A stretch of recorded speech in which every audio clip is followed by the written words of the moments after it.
Hi guys, my self Neeraj Kumawat और आप जिस चैनल पर है उसका नाम है एसएससी अड्डा 24/7।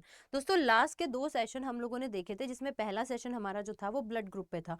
दूसरे सेशन की अगर मैं बात करती हूँ तो दूसरा सेशन हमारा जो है वो आखिर क्यों ओ जो है वो यूनिवर्सल डोनर होते हैं और A B blood group universal receiver होते हैं, इस सारे कॉन्सेप्ट को हमने देखा था। अगर आपने ये सेशन नहीं देखे हैं तो आप इसी चैनल को अभी जाइए और सबसे पहले तो जो है इसी चैनल को आप लोगों ने जो है वो सब्सक्राइब करना है। आप एसएससी अड्डा 24/7 पे जाइए और इस चैनल को पहले सब्सक्राइब कीजिए और वीडियोस की लिस्ट में आप लोगों को जो है वो ये सेशन दिखाई दे जाएगा, तो पहले इन सेशंस को जरूर से देख लो। ठीक है, चैनल को जरूर से सब्सक्राइब कर लेना है ना, और बेल आइकन पे क्लिक कर लेना। और एक सेशन मेरा एसएससी अड्डा 24/7 पे होता है शाम को 5 बजे, तो वो आपको क्वेश्चन का सेशन रहता है। आप किसी भी एग्जाम की तैयारी कर रहे हो, आपके लिए डेफिनेटली वो सेशन बहुत बेहतर होगा। चलो तो शुरू करते हैं। आपने थंबनेल में देख ही लिया है कि भाई आरएच फैक्टर क्या होता है। आरएच फैक्टर जिसे आप रीसस फैक्टर के नाम से भी जानते हो, रीसस के नाम पे इसका आरएच फैक्टर नाम पड़ा है। क्या ये चीज? तो आप पहले इस सेशन को देखने के पहले पुरानी जब वीडियोस देखोगे तो मैंने उनमें बताया था कि हमारे ब्लड ग्रुप की डिस्कवरी जो है वो किसने की थी। हमारे ब्लड ग्रुप की डिस्कवरी जो है वो कॉल लैंडस्टीनर ने की थी। किसने की थी? लैंडस्टीनर ने की थी। तो जब कॉल लैंडस्टीनर नामक के साइंटिस्ट ने जब हमारे ब्लड ग्रुप की डिस्कवरी की, तो उस वक्त तक उन्होंने ना सिर्फ ये देखा था कि भाई ब्लड के अंदर एंटीजन होता है और ब्लड के अंदर एंटीबॉडी होती है। और उन्होंने ये भी बताया था कि ब्लड के अंदर जो है, लोगों के ब्लड के अंदर ए और बी टाइप का एंटीजन होता है। और उन्होंने सिर्फ इतना पता किया था कि ए और बी टाइप की एंटी बॉडी होती है ना। मैंने एंटीजन 2 बार लिख दिया। ठीक है, तो अब कुछ सालों बाद जब कॉल लैंडस्टीनर ने दुनिया को सब बता दिया कि कैसे कौन किसको ब्लड देता है, कौन किसको ब्लड नहीं देता, देन कॉल लैंडस्टीनर अपने एक स्टूडेंट थे जिनका नाम था विनर नामक साइंटिस्ट। तो कॉल लैंडस्टीनर और विनर जब दोनों मिलकर एक दिन प्री प्रैक्टिकल कर रहे थे, रिसर्च जो है वो रिसर्च कर रहे थे, तो उन्होंने एक बंदर जिसे रीसस बंदर कहते हैं उनके अंदर उन्होंने एक और नया एंटीजन खोज लिया। अब तक जिन कॉल लैंडस्टीनर साइंटिस्ट ने दुनिया को यह बताया कि एंटीजन 2 ही टाइप के हैं इंसानों के अंदर, या तो ए है या फिर बी है, लेकिन वो तब शॉक्ड हो गए जब उनको उन्हीं खून के अंदर एक नया एंटीजन मिल गया। अब उन्हें ये लगा कि अगर इस नए एंटीजन को मैं सी नाम दे दूंगा तो लोग बहुत परेशान हो जाएंगे कि बड़ी मुश्किल से तो ये समझ में आया था, अब तुम कह रहे हो कि इतने दिन तो तुम कह रहे थे कि 2 एंटीजन है, अब तुम कह रहे हो कि भैया एक और एंटीजन है।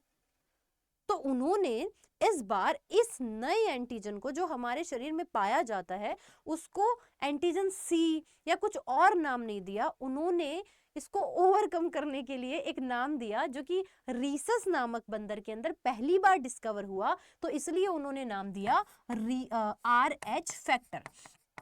तो अगर बेसिकली बात की जाए तो मैम, क्या ये आर एच फैक्टर एक्चुअल में और कुछ नहीं सिर्फ एंटीजन ही है? जी हाँ, तो ये जो आर एच फैक्टर है वो और कुछ नहीं मनुष्य के शरीर के अंदर पाए जाने वाला एक एंटीजन ही होता है। जैसे किसी मनुष्य के अंदर ए एंटीजन पाया जाता है ए ब्लड ग्रुप वाले के अंदर, बी पाया जाता है बी वाले के अंदर, है ना। तो उसी तरह से तो एंटी आर एच फैक्टर एक प्रकार का एंटीजन ही है, क्योंकि इसको रीसस मकाका नामक बंदर के अंदर खोजा गया, इसलिए इसका नाम जो है वो आर एच फैक्टर पड़ गया।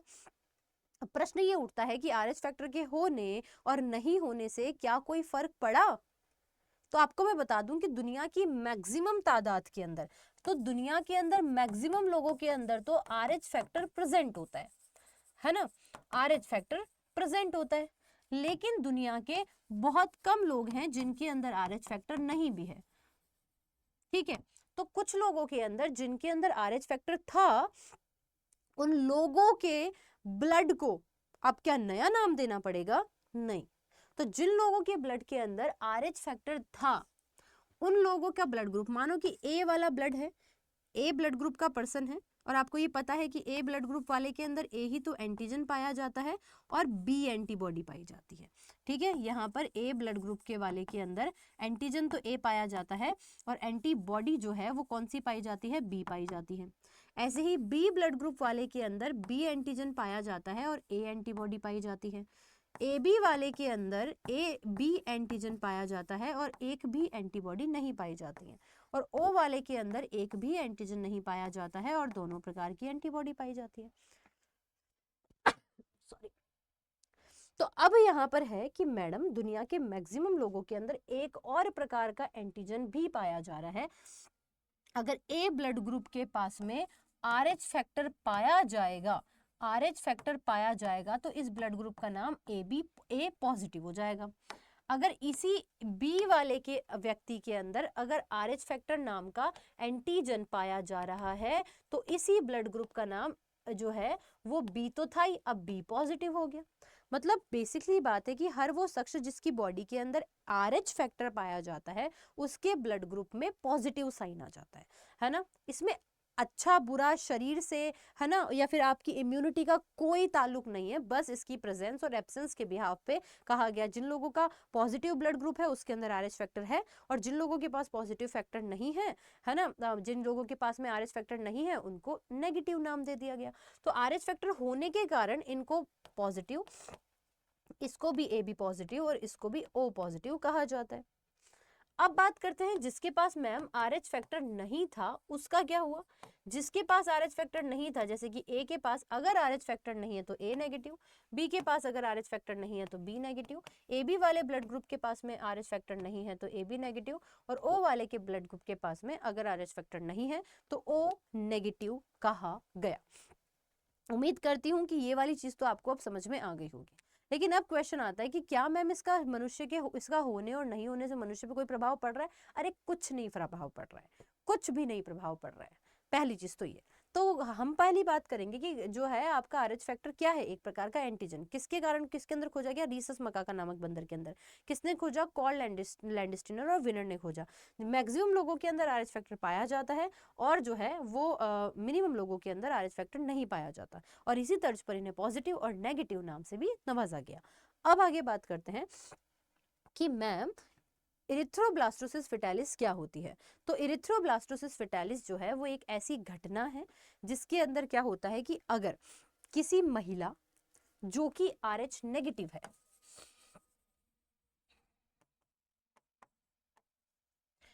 की शादी अगर एक ऐसे पुरुष से हो जाती है जो कि RH पॉजिटिव है, तो इस केस में इस कपल का जब पहला बच्चा होगा तो उस पहले बच्चे के केस में, और वो बच्चा अगर पॉजिटिव है, तो इस केस में क्या होगा कि माँ और बच्चे का ब्लड पूरे 9 महीने तक तो नहीं मैच होगा, लेकिन जिस दिन बच्चे की डिलीवरी होगी, फर्स्ट बेबी के केस की मैं बात कर रही हूँ, जिस दिन बच्चे की डिलीवरी होगी उस दिन क्या होगा कि माँ और बच्चे का ब्लड मिक्स होगा। और अब माँ के शरीर ने तो कभी ऐसा पॉजिटिव वाला एंटीजन देखा ही नहीं था, लेकिन बच्चे के शरीर से जब ये पॉजिटिव एंटीजन आपकी बॉडी में आता है तो माँ का शरीर की एंटीबॉडी को लगता है कि ये तो कोई नई चीज है, और उनके शरीर की एंटीबॉडी, उनके शरीर का इम्यून सिस्टम इस रक्त के लिए क्या बना लेता है? इम्यूनिटी बना लेता है, प्रतिरक्षा बना लेता है। आपका इम्यून सिस्टम इसके अगेंस्ट एंटीबॉडी बना लेता है। अब जब तक एंटीबॉडी बनेगी तब तक तो बेबी की डिलीवरी हो चुकी है, लेकिन इस माँ के शरीर के अंदर इस पॉजिटिव वाले RH फैक्टर के अगेंस्ट क्या बन चुकी है? एंटीबॉडी बन चुकी है। अब जब इसी कपल का दूसरा बच्चा होगा, वो बच्चा अगर पॉजिटिव है तो क्या होगा कि जैसे ही वह वापस वही RH, वैसे ही डिलीवरी के टाइम पे माँ और बच्चे का रक्त मिलेगा, और माँ और बच्चे का रक्त मिलेगा तो इस बार इसी पॉजिटिव ब्लड को तो मारने के लिए बॉडी के अंदर एंटीबॉडी फर्स्ट बेबी के टाइम पे ही बन गई थी, क्योंकि बॉडी को पता ही नहीं है कि ये कभी उन्होंने देखा ही नहीं है ऐसा RH फैक्टर, तो उनको लगेगा ये तो नई चीज है, तो बॉडी उसके अगेंस्ट एंटीबॉडी बना चुकी है। अब जैसे ही सेकंड बेबी के टाइम पे ये जैसे ही ब्लड मिक्स होगा वैसे ही जो है बॉडी, फीमेल की बॉडी की एंटीबॉडी रिलीज होगी, और इस केस में रिपल्शन होगा, भयंकर लड़ाई होगी, आक्रमण होगा, और माँ और दूसरे बच्चे की जान को खतरा हो सकता है। तो हो सकता है, हो भी जाता है।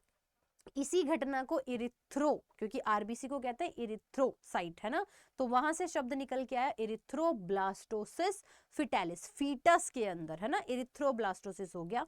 तो ये घटना होती है। तो आपसे क्वेश्चन भी पूछा जाता है कि विवाह के लिए अयोग्य जोड़ा कौन सा है, तो आपको ध्यान रखना है अगर फीमेल नेगेटिव है RH फैक्टर और मेल जो है वो RH फैक्टर पॉजिटिव है, तो इस कपल के सेकेंड बेबी के टाइम पे ये रिलेशन निकल के आता है, क्योंकि फर्स्ट बेबी के टाइम पे एंटीबॉडी बन चुकी थी। तो सेकंड बेबी और महिला की मौत भी हो सकती है इसी घटना को। तो बस यही एक ऐसा फैक्टर है इरिथ्रोब्लास्टोसिस का। इसके लिए आजकल हालांकि जो है हम लोग फर्स्ट बेबी के टाइम पे इस एंटीबॉडी को बनने से रोकने के लिए काफ़ी सारी जो है वो एंटीबॉडीज़ हम लोग इंजेक्शन लगा देते हैं, है ना। और सिर्फ यह एक ऐसा चीज़ है जो कि आप लोगों को पता होनी चाहिए। तो that is the basic thing. उम्मीद करती हूँ कि आपको समझ में आया होगा। फिर कह रही हूँ SSC अड्डा 24/7 को सब्सक्राइब ज़रूर कर लेना, बेल आइकन पे भी क्लिक कर लेना। वीडियोस की लिस्ट में मेरी और काफ़ी सारी वीडियोस हैं, वो ज़रूर से देख लेना। और आपको नया कौन सा टॉपिक चाहिए उसके बारे में मुझे ज़रूर ऑफलाइन कमेंट कर देना, मैं डेफिनेटली नया टॉपिक ले आऊँगी। और एक और चीज़ मैं आपको बताती हूँ कि भाई आप इसी वीडियो या फिर आप किसी भी वीडियो के डिस्क्रिप्शन में अगर जाते हैं तो आप लोगों को मैं यहाँ पर एक बार हिंट के तौर पे बता देती हूँ कि आप इसी भी वीडियो के डिस्क्रिप्शन में जाएंगे तो आपको डाउनलोड का लिंक दिखेगा। यहाँ से आप डेफिनेटली नए हैं तो इस अड्डा की एप्लीकेशन को डाउनलोड कर लेना, क्योंकि अगर आप SSC की तैयारी कर रहे हैं, क्योंकि अगर आप रेलवे की तैयारी कर रहे हैं, तो आपको मैं बता देती हूँ कि आप जब डाउनलोड करेंगे तो इस तरीके से आप लोगों को SSC के तमाम एग्जाम्स के लिए आप लोगों को जो है वो महापैक देखने को मिलता है। रेलवे के भी तमाम एग्जाम्स के लिए आप लोगों को जो है वो महापैक देखने को मिलता है। अगर आप ये महापैक लेते हैं तो आपको डबल वैलिडिटी मिलती है, टेस्ट सीरीज मिलती है, मॉक टेस्ट मिलते हैं, ई बुक्स मिल जाती हैं, लाइव एंड रिकॉर्डेड क्लासेस मिल जाती हैं, और सबसे महत्वपूर्ण चीज़ है कि आप लोगों को 2 साल तक फिर कोई नया बैच खरीदने की ज़रूरत नहीं है। आप जब Y698 कोड यूज करते हैं तो आप लोगों को 80% डिस्काउंट भी देखने को मिलता है। तो that is the all things. Hope so guys आपको सेशन अच्छे लगे होंगे। मुझसे पढ़ना चाहते हैं, कोड यूज कीजिए Y698, 80% डिस्काउंट के साथ आपको बहुत अच्छे से पूरे रेलवे और पूरे SSC की तैयारी करवाई जाएगी। That is the basic things and do like, share, comment and subscribe our YouTube channel which is SSC Adda 24/7। Thank you so much.